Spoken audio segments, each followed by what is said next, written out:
Nako. Nagpupustahan na naman kayong dalawa dyan. Hindi, nagkukuyakoy na. Kasi nahihilo ako eh. Sabi ko, sino ba naman kasi yung nagkukulya ako eh. Ayan, disorder yan. Oh my God. Sabi nga ni Silang Diego. tatlo, kuya. O, hindi ako. Nagkukuya ako eh, ha? Disorder Kuya, yan. silang tatlo, promise, nanginginig na ako. Tanong nyo sa mga doktor. Merong ano yan. Okay, sinabi na Sinabi na kasi ni Diego, hindi ako maniwala. Tayo sa tayo ko. Ah, Feel ko din naman. nagpupustahan na naman itong dalawa na to. Sige, tanongin May natin. mamimili na, may poll na naman yan. Pustahan yan eh. Pustahan, Paul yan. pustahan. Mamaya. Masama kuya magpustahan. Di ba sugal yun? Sugal ba yan? Alamin natin kung bawal ba ang sugal. Mula kay Brother Eli Soriano, ating most sensible preacher. At tingnan natin ang mga paliwanag tungkol dyan sa biblically speaking.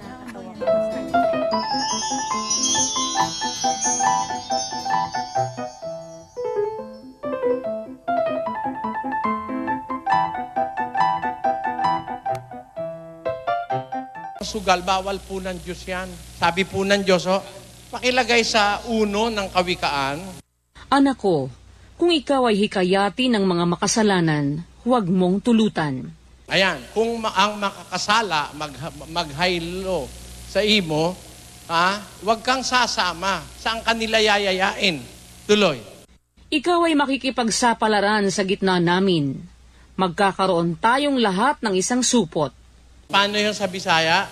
Itugyan mo sa tunga namon ang imo kapalaran. Kitatanan, mangin isa sing puyo. 15. Anak ko, hindi ka maglakat sa dalan upod sa ila.